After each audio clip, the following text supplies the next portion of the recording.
तो friends, welcome to 5 minutes to code Java series. तो हम अभी तक अपने ट्यूटोरियल में देख चुके हैं इफ़ एल्स और वाइल लूप, और हमने देखा ब्रेक और कंटिन्यू हम कैसे लगा सकते हैं। आज हम इसमें देखेंगे हमारा अगला लूप जो है फॉर लूप। तो पहले हम लिखे एक जनरल जो हम फॉर लूप बहुत बार इस्तेमाल कर चुके हैं, जिसका जनरल फॉर्मेट होता है इनिशियलाइजेशन, सेमीकोलन, कंडीशन, सेमीकोलन और इंक्रीमेंट और डिक्रीमेंट, और ये है हमारी फॉर की बॉडी। तो ये एक तरीका है फॉर का जो हम पहले हर लैंग्वेज में पहले से इस्तेमाल करते आए। तो इसको मैं प्रॉपर शेप में ले लूँ। तो यहाँ पे हम वेरिएबल डिक्लेयर करेंगे, जैसे i इक्वल टू 0। यहाँ हम लगाएंगे कोई कंडीशन कि कब तक आपको लूप चलाना है, जैसे i less than equal to 10, और यहाँ कि आपको i इंक्रीमेंट करना है तो कितना, और अगर आपको डिक्रीमेंट करना है तो कितना। तो हम कह रहे हैं i इंक्रीमेंट करना है एक वैल्यू से, और बॉडी में हम लोग प्रिंट कर रहे हैं कि वैल्यू ऑफ i इस कि i की वैल्यू क्या है उसको हम यहाँ पे प्रिंट कर रहे हैं। तो ये एक सबसे कॉमन फॉर लूप जो हम बहुत बार यूज़ कर चुके हैं उसको मैंने लिखा है। और अब हम पहले इसको समझेंगे कि इसका फ्लो क्या है, कैसे एक फॉर लूप का फ्लो चलता है। तो सबसे पहले हमारा चलेगा फर्स्ट पार्ट, और फर्स्ट पार्ट से हम आ जाएंगे सेकंड पार्ट पे। अगर हमारी कंडीशन ट्रू होगी तो हम आ जाएंगे बॉडी में। बॉडी से हम लोग जाएंगे इंक्रीमेंट या डिक्रीमेंट पे, और इंक्रीमेंट डिक्रीमेंट से हम फिर वापस आएंगे कंडीशन पे, कंडीशन से फिर से बॉडी, और बॉडी से फिर इंक्रीमेंट डिक्रीमेंट, और ये लूप हमारा चलता रहेगा जब तक ये कंडीशन हमारी फॉल्स ना हो जाए। तो आपने देखा कि जो फर्स्ट पार्ट है ये सिर्फ चलेगा वन टाइम, ये सिर्फ आपका चलेगा वन टाइम।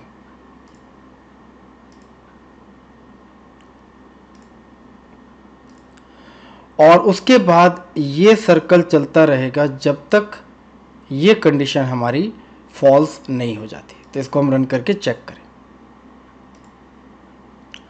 तो हमें आ गया वैल्यू ऑफ i 0 1 2 3।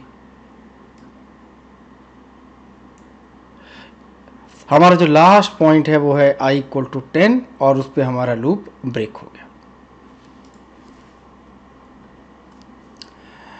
इस केस में आप i प्लस प्लस लिख लो या प्लस प्लस i, दोनों केस में आपको सेम आउटपुट आएगी, क्योंकि हमने पहले एक लेक्चर में देखा कि i प्लस प्लस और प्लस प्लस i दोनों का meaning i equal to i plus 1 है।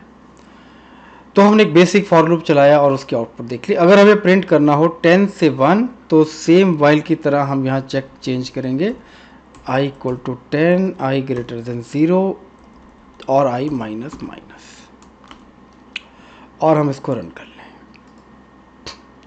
तो 10 से लेके 1 तक का लूप हमने लगा लिया। अब आपको एक बहुत इंपॉर्टेंट पॉइंट जो आपको बिल्कुल ध्यान रखना है वो ये है कि आपने i को डिक्लेयर किया है फॉर के अंदर। इसका मतलब आप सिर्फ i को यूज़ कर सकते हो फॉर की बॉडी में ही। इस चीज़ को हम कहते हैं स्कोप ऑफ वेरिएबल। इसका मतलब ये है कि अगर आपने फॉर के बाहर i को प्रिंट करने की ट्राई की तो आपको आएगा एरर। ये जो पहले ही आ रहा है, ये कह रहा है I cannot be resolve to a variable, कि इसको नहीं पता लग रहा है कि i क्या चीज़ है। तो आप i को सिर्फ यूज़ कर सकते हो इसी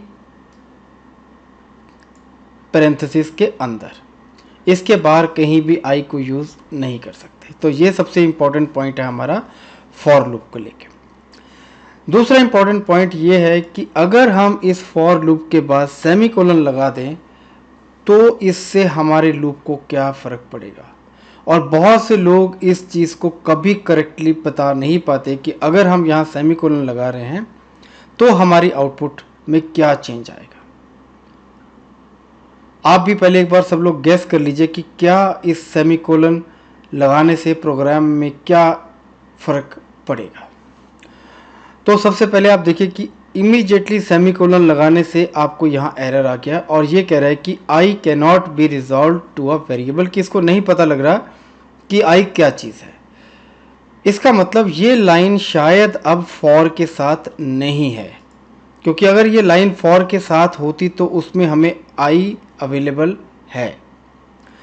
तो इसका मतलब ये है कि जब आप फॉर के बाद सेमीकोलन लगा देते हैं तो इसका मतलब फॉर की पूरी स्टेटमेंट बस यही है।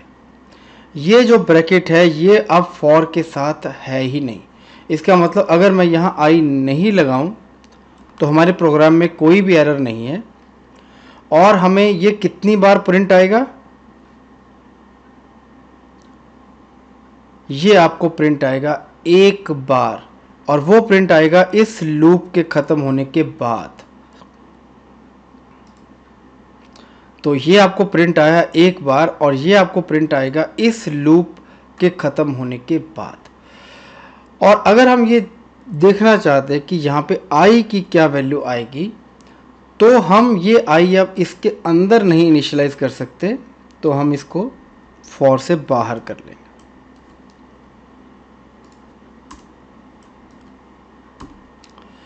आप कोई भी पार्ट फॉर का छोड़ सकते हो, आप ये सेमीकोलन नहीं छोड़ सकते। फॉर में हमेशा आपको लगा के रखने हैं 2 सेमीकोलन। तो हमने आई को इनिशियलाइज कर दिया फॉर से बाहर। अब ये लूप हमारा पूरा चलेगा और जिस वैल्यू पे ये लूप ब्रेक हो जाएगा या जिस वैल्यू पे ये लूप ख़त्म हो जाएगा वो वैल्यू आपको आई की यहाँ प्रिंट आएगी। तो क्योंकि हमने यहाँ चेक लगाया आई ग्रेटर देन 0, इसका मतलब आई इक्वल टू 0 पे ये फॉर हमारी कंप्लीट हो जाएगी और हमें यहाँ पे वैल्यू आ जाएगी 0। तो ये आ गया हमें। तो मैं दोबारा से इस पॉइंट को रिपीट कर रहा हूँ कि अगर आप फॉर के बाद या किसी भी स्टेटमेंट के बाद अगर आप इफ़ के बाद भी सेमीकोलन लगा देंगे तो उसके बाद का जो भी पार्ट आप लगा रहे हो वो उस स्टेटमेंट के साथ नहीं है। तो अभी करेंटली अगर सेमीकोलन लगा दिया आपने तो फॉर यही है, ये फॉर का पार्ट नहीं है। तो ये तब चलेगा जब फॉर ख़त्म हो जाएगी। तो उम्मीद कर रहे हैं आपको स्कोप ऑफ वेरिएबल बिल्कुल क्लियर हो गया होगा और ये टर्मिनेशन का भी आपको क्लियर हो गया होगा कि सेमीकोलन लगाने से आप स्टेटमेंट को टर्मिनेट कर देते हो और उसके बाद वाली स्टेटमेंट्स जो है वो इसके साथ एसोसिएटेड नहीं रहती। चलिए इससे आगे चलेंगे। अगर हमने जस्ट एक प्रिंट ही करना है तो हम उसको लूप के अंदर ही प्रिंट कर देंगे।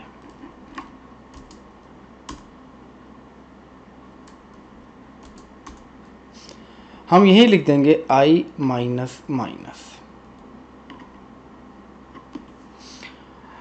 और ये इनिशियलाइजेशन हमने ऊपर की है और चेक और ये प्रिंट। तो इसको हम चला के देखें तो सेम वही 10 9 8 7 1 का प्रिंट आपको आ गया। लेकिन इस केस में अगर आप माइनस माइनस आई और आई माइनस माइनस लेंगे, इन दोनों में आपको आउटपुट में डिफरेंस आएगा। अब आपको इन दोनों में फ़र्क दिखेगा। माइनस माइनस आई का मतलब ये है कि पहले आई को एक डिक्रीज करना है और फिर प्रिंट करना। इसका मतलब जब आई 10 है तो ये पहले 9 बनेगा फिर प्रिंट आएगा। आपको इस केस में 10 का प्रिंट नहीं आएगा। तो देखो हमें जो प्रिंट है वो 9 से स्टार्ट हुआ और एंड 0 पे हुआ। पिछली बार ये 10 से स्टार्ट हुआ था और 1 पे ख़त्म हुआ था। तो इस केस में जब आप प्रिंट को पास कर रहे हो माइनस माइनस आई या आई माइनस माइनस, इसमें आपको डिफरेंस आउटपुट में आएगा। नेक्स्ट, अगर आप कोई चेक नहीं लगाते, अगर आप कोई चेक नहीं लगाते इसका मतलब आप एक इनफाइनाइट फॉर लूप लगा रहे हो। तो इनफाइनाइट फॉर लूप के लिए आप क्या करेंगे, आप ये चेक हटा देंगे। ये चेक हटाने का मतलब यह है कि सिस्टम यहाँ पे अपने आप से लिख देगा ट्रू। तो आप ये लिखो या ना लिखो इसका सेम मतलब है। तो अब ये प्रोग्राम बंद नहीं होगा, हमें खुद इसको बंद करना पड़ेगा स्टॉप करके। तो ये आपने देखा कैसे हम लोग एक इनफाइनाइट लूप लगा पा रहे हैं फॉर लूप से। तो हम दोबारा कंडीशन ऐड कर दें। अगर आपने वेरिएबल ऊपर इनिशियलाइज कर दिया और आपने यहां पे कुछ प्रिंट लिख दिया,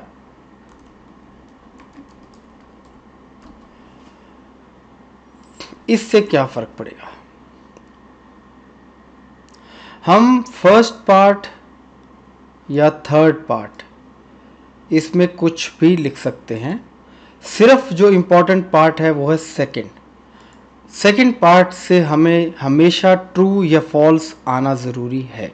अगर आपको सेकंड पार्ट से ट्रू या फॉल्स नहीं आ रहा, इसका मतलब हमारा फॉर लूप में कहीं ना कहीं मिस्टेक या गलती है। तो अब हमने लूप स्टार्ट्स लिखा है स्टार्टिंग में, तो हमने चेक गलत लगा दिया। तो ये आपको प्रिंट, जब मैंने आपको फ्लो दिखाया था तब बताया था कि ये जो पहला पार्ट है ये सिर्फ फर्स्ट टाइम चलता है। तो आप देखोगे कि ये आपको प्रिंट आएगा सिर्फ एक बार, और उसके बाद वही लूप जो हमारा पहले चल रहा था वो सेम वैसे ही चलेगा। तो उम्मीद कर रहे हैं यहाँ तक आपको फॉर बिल्कुल क्लियर हो रही होगी। तो अब इसको थोड़ा हम और आगे बढ़ाते हैं।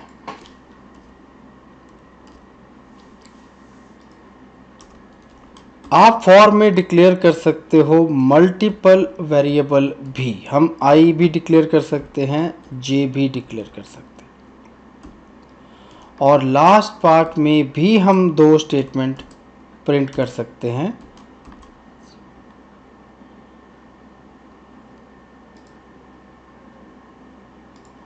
कॉमा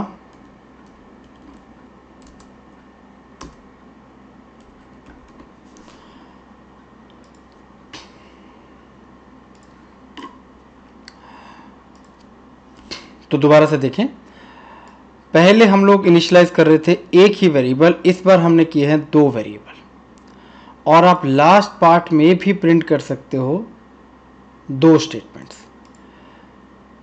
लेकिन एक छोटा सा चेक आपको जरूर रखना है, वो ये कि दोनों वेरिएबल की टाइप सेम होनी ज़रूरी है। अगर आप दोनों की टाइप डिफरेंट करने की ट्राई करेंगे आपको एरर आएगा। तो मल्टीपल वेरिएबल डिक्लेयर कर सकते हैं बट एक ही टाइप के। तो अब अगर हम इसको चलाएंगे तो आई और जे दोनों का हमें प्रिंट आ जाएगा। तो I0 J0, I1 J1, तो ये 4 तक चलेगा क्योंकि I लेस देन 5। और अगर आप इसमें मल्टीपल चेक लगा दें, आपने कहा I less then 5 comma J less than 10, तो मैं आपसे पूछता हूँ कि ये लूप कब तक चलेगा? और बहुत लोग इसमें हमेशा गलती खाते हैं। कोई कहता है कि ये 5 तक चलेगा, कोई कहता है I5 तक प्रिंट होगा, J10 तक प्रिंट होगा, कोई कहेगा कि ये लूप 10 तक चलेगा। लेकिन अगर आप थोड़ा ध्यान से देखोगे कि तो यहाँ पे एरर है, और ये एरर इसलिए है कि जब आप लिखोगे I less then 5 comma J less than 10, तो ये आपको ट्रू और फॉल्स नहीं दे रहा। ये एक स्टेटमेंट बन गई, इसमें कोई ट्रू और फॉल्स रिजल्ट हमें रिटर्न नहीं आ रहा। तो हमें इसको पहले ट्रू एंड फॉल्स लाने के लिए या तो एंड लगाना पड़ेगा या और लगाना पड़ेगा। अगर आप इसमें लगा रहे हैं एंड, तो इसका मतलब I लेस देन 5 ही हमारी मेन कंडीशन है, क्योंकि ये पहले फॉल्स हो जाएगी, जिससे सारा एक्सप्रेशन हमारा फॉल्स हो जाएगा। और अगर हम यहाँ लगा दें और, तो हमारी मेन कंडीशन हो जाएगी J लेस देन 10, तो आपका लूप चलेगा 9 तक। तो उम्मीद कर रहे हैं कि आपको फॉर लूप अच्छे से समझ आ गया होगा कि हम क्या क्या इसमें कर सकते हैं और क्या क्या फ्लेक्सिबिलिटी फॉर में है। तो जाने से पहले मैं आपको एक छोटा सा प्रोग्राम दे रहा हूं, जिसमें आप अपने आप को थोड़ा टेस्ट करिए कि क्या आप गेस कर सकते हैं कि इसकी आउटपुट क्या है। तो हमने एक इनिशियल वेरिएबल लिया है I इक्वल टू 10, और आपने यहाँ लिखा I plus plus semicolon I less than 12, I equal to 8, और बॉडी में हमने प्रिंट किया